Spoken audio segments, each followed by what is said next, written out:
এবং ইন্টারন্যাশনালি এই নির্বাচন কোথাও গ্রহণযোগ্যতা পাবে না। জাতিসংঘ থেকে শুরু করে বিশ্বের বড় বড় দেশ বারবার বলতেছে যে এখানে সকলের অংশগ্রহণমূলক একটা নির্বাচন না হলে যে সরকার আসবে এই সরকারের গ্রহণযোগ্যতা থাকবে না। কিন্তু যে একটা নির্বাচিত সরকার মেয়াদ শেষান্তে আর একটা নির্বাচিত সরকারের কাছে ক্ষমতা হস্তান্তর করবে। মধ্যবর্তী সময়ে যে অনির্বাচিতদের ক্ষমতা নেওয়ার একটা বিধান করা হয়েছিল সেই বিধানটা আমাদের সর্বোচ্চ আদালত বাতিল করেছিল। এই বাতিলটা হয়ে যাওয়ার পরে কিন্তু সাংবিধানিক বিধিবিধান হলো একটা নির্বাচিত সরকার আর একটা নির্বাচিত সরকারের কাছে ক্ষমতা হস্তান্তর করবে। সেই আঙ্গিকে শেখ হাসিনা যে সরকারের প্রধান, তিনি তার মেয়াদ শেষ হলে অথবা অন্য কোনো কারণে তার সরকার শেষ হয়ে গেলে তিনি নতুন যারা নির্বাচিত হবেন তাদের কাছে ক্ষমতা হস্তান্তর করবেন। এমনকি তিনি যদি পদত্যাগও করেন তাহলে আইন বলছে তার সাকসেসর অর্থাৎ তার উত্তরসূরি না আসা পর্যন্ত তিনিই দায়িত্ব পালন করে যাবেন।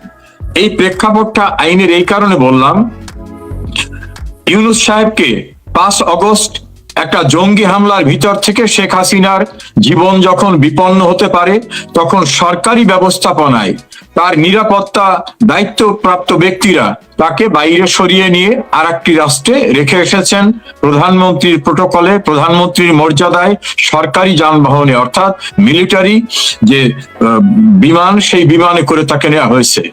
আইনের দৃষ্টিতে তিনি এখনো প্রধানমন্ত্রী। তাহলে ইউনূস যে 8 অগস্ট ক্ষমতা গ্রহণ করলেন কিসের ভিত্তিতে? তিনি ক্ষমতা গ্রহণ করলেন এই কথা বলে যে রাষ্ট্রপতি সুপ্রিম কোর্ট থেকে একটা রেফারেন্স অর্থাৎ একটা পরামর্শ নিয়েছেন আর্টিকেল 106 অনুযায়ী, সেই পরামর্শের আলোকে তিনি সরকারে আসছেন।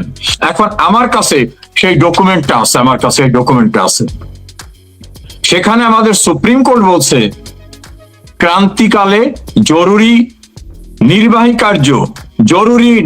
কার্য সম্পন্ন করার জন্য রাষ্ট্রপতি একজন প্রধান উপদেষ্টা এবং কিছু উপদেষ্টা নিয়োগ দিতে পারেন, তাদের শপথ পড়াতে পারেন। এই ক্ষেত্রে আপনি খেয়াল করে দেখবেন সুপ্রিম কোর্ট কোথাও বলেনি অন্তর্বর্তীকালীন সরকার গঠন করতে পারবে, কোথাও বলে নাই। এখন রাষ্ট্রপতির নিজের প্রেস সেক্রেটারি থাকে, মিলিটারি সেক্রেটারি থাকে, কাজে রাষ্ট্রপতির উপদেষ্টা হতে পারে। আমি যদি যুক্তির খাতিরে ধরে নিই তাহলে রাষ্ট্রপতির উপদেষ্টা হতে পারেন, কেয়ারটেকার বা ইন্টারিম গভর্নমেন্ট ফর্ম করা যাবে, এইটা আমাদের সুপ্রিম কোর্ট আর্টিকেল 106 এর যে রেফারেন্সটা সেই রেফারেন্সে এমন কথা বলেনি। এখন ইউনূস সাহেব বলছেন উনি সরকার প্রধান। আমি বলবো সুপ্রিম কোর্টের আলোকে, পরামর্শের আলোকে এবং রাষ্ট্রপতির অ্যাপয়েন্টমেন্টের আলোকে উনি আদৌ সরকার প্রধান না, উনি সর্বোচ্চ হতে পারেন মহামান্য রাষ্ট্রপতির অ্যাডভাইজার হতে পারেন এবং আরো কিছু অ্যাডভাইজার নিয়োগ করতে পারেন। তাহলে সরকার প্রধান আইনসঙ্গতভাবে মাননীয় প্রধানমন্ত্রী শেখ হাসিনা। আর তার অ্যাবসেন্সে যদি কিছু করতে হয় তাহলে রাষ্ট্রের প্রধান নির্বাহী হিসাবে, সরকারের না, রাষ্ট্রের প্রধান নির্বাহী হিসাবে মহামান্য রাষ্ট্র পরিচালনা করতে পারেন সরকারি ব্যবস্থাপনায় যদি কোনো ভ্যাকুয়াম সৃষ্টি হয়।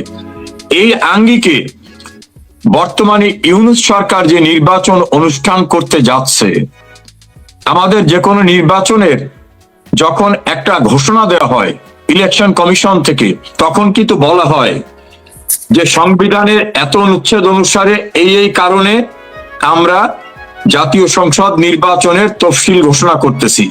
এবারের যে তফসিল ঘোষণা করা হয়েছে তার ভিতরে কোথাও কোন আইনে কোন বিধিতে এই নির্বাচন হতে যাচ্ছে এই শব্দটি নাই। কারণ যদি সংসদ ভেঙে দেওয়া হয় তাহলে 90 দিনের ভিতরে নির্বাচনের শিডিউল হতে হবে। আমি যদি যুক্তির খাতিরে ধরেই নেই সংসদ ভেঙে দেওয়া হয়েছে, তাহলে তার দীর্ঘদিন পরে নির্বাচন কিসের ভিত্তিতে হবে? কারণ 90 ডেজের ভিতর করতে হবে। আর 90 ডেজে যদি না পারা যায়, যদি অ্যাক্ট অফ গড অথবা ন্যাচারাল ডিজাস্টার হয়, সেই অবস্থায় একটা টাইম এক্সটেনশন করা যাবে। তার কোনো কিছুই হয় নাই। এখন নির্বাচন অনুষ্ঠানের যে উদ্যোগ ইউনূস সরকার নিয়েছে এটা সম্পূর্ণরূপে অবৈধ। কারণ যিনি উদ্যোগ নিয়েছেন তিনি অবৈধ, তিনি যাদেরকে ইলেকশন কমিশনে বসিয়েছেন তারা অবৈধ, এবং নির্বাচনী প্রক্রিয়া যেটা করা হয়েছে সেটাও অবৈধ। ফলে যে নির্বাচনটি হবে এটা একেবারে গোড়া থেকে মাথা পর্যন্ত সম্পূর্ণ অবৈধ হবে। দ্বিতীয় হচ্ছে, বাংলাদেশের নিবন্ধনকৃত সবচেয়ে বড় দল, যে দলের নেতৃত্বে এদেশের সর্বোচ্চ প্রাপ্তি অর্থাৎ মহান স্বাধীনতা এসেছে, সেই দলকে কিন্তু নিষিদ্ধ করেনি।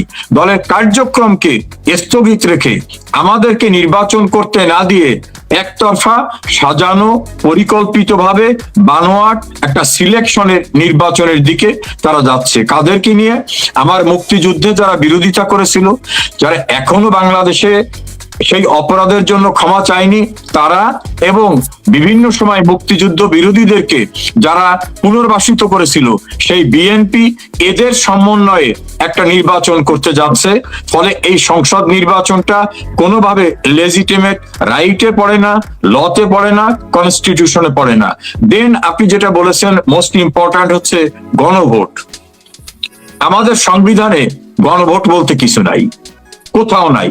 আমার সামনে সংবিধান আছে, আমি চ্যালেঞ্জ করতে পারি, আপনার এই প্রোগ্রাম যারা দেখবেন, কেউ যদি আমার সঙ্গে ডিবেটে বসতে চান, আমি তাদের সঙ্গে যে কোনো দিন আপনার এই চ্যানেলে বা অন্য কোথাও বসতে রাজি আছি। গণভোটের বিধান যদি সংবিধানে না থাকে, তাহলে কে এই গণভোট অনুষ্ঠানের জন্য সিদ্ধান্ত দিল? এখন ওরা বলবেন মহামান্য রাষ্ট্রপতি অর্ডিন্যান্স দিয়েছেন। এখন রাষ্ট্রপতির অর্ডিন্যান্স দেওয়ার ক্ষমতা মালা সংবিধানের 93 অনুচ্ছেদে, 93 অনুচ্ছেদের উপ অনুচ্ছেদ 1 খতে বলা হয়েছে, যাহাতে সংবিধানের কোন বিধিবিধান পরিবর্তিত হয় বা রহিত হইয়া যায়, অথবা যাহার দ্বারা পূর্বে প্রণীত কোন অধ্যাদেশের কোন বিধানকে অব্যাহতভাবে বলবৎ করা যায়, বা এই সংবিধানের অধীনে আইন দ্বারা আইনসঙ্গত ভাবে যাহা করা যায় না। অর্থাৎ এই সংবিধানের আওতায় যা করা যায় না, সেই অর্ডিন্যান্স মহামান্য রাষ্ট্রপতি করতে পারেন না। অর্থাৎ সংবিধানে যেটা নাই সেটা মহামান্য রাষ্ট্রপতি সেই অর্ডিন্যান্সই দিতে পারেন না। তো সংবিধানে তো গণভোট নাই, তাহলে কিসের ভিত্তিতে দিচ্ছে?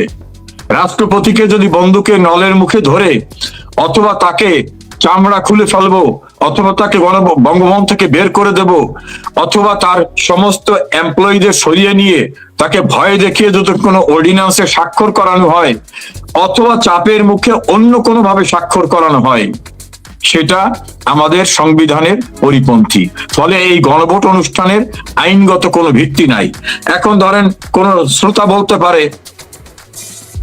এটা তো দিয়েছে। হ্যাঁ, ইউনূস যখন শপথ নেন তখন তিনি বলেছিলেন যে আমি এই সংবিধানকে সংরক্ষণ এবং বলবৎ করব, to afford the constitution, to continue the constitutional provision, তিনি কাজ করবেন। তাহলে ওনার শপথই হচ্ছে এই সংবিধানকে সংরক্ষণ করবেন, সংবিধানকে অনুসরণ করবেন। তো সংবিধানে যেটা নাই সেটা উনি কিভাবে করেন? তাহলে তো উনি শপথ ভঙ্গ করছেন। আর শপথ ভঙ্গ করলে দুইটা পার্ট, একটা হলো ক্রিমিনাল অফেন্স হয়, দ্বিতীয়টা হচ্ছে আমাদের সংবিধানের 7 অনুচ্ছেদে বলা হয়েছে যে এই সংবিধানের কোন বিধিবিধানকে যদি কেউ লঙ্ঘন করে, লঙ্ঘন করার চেষ্টা করে, অনুসমর্থন করে, সমর্থন করে, প্রত্যক্ষ বা পরোক্ষভাবে করে, অর্থাৎ কনস্টিটিউশনাল প্রভিশনের বাইরে যদি যায় এবং কোনো কিছু করার চেষ্টাও করে, তাহলে দ্যাট উড বি ট্রিটেড রাষ্ট্রদ্রোহিতা।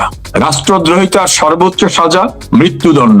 সেই আঙ্গিকে আমি বলতে পারি এই যে সংসদ নির্বাচন অনুষ্ঠানের উদ্যোগ, গণভোট অনুষ্ঠানের উদ্যোগ, এই সম্পূর্ণটা সংবিধানের বিধিবিধানের বাইরে করা হচ্ছে, আইনের দৃষ্টিতে অবৈধ, সংবিধানের দৃষ্টিতে অবৈধ, প্রচলিত রেওয়াজের দৃষ্টিতে অবৈধ, এবং ক্লিয়ারলি ফৌজদারি অপরাধ। সেটা আজ হোক কাল হোক, একদিন এই অপরাধের বিচার হবে যারা এর সঙ্গে প্রত্যক্ষ এবং পরোক্ষভাবেও জড়িত থাকবেন তাদের সবার।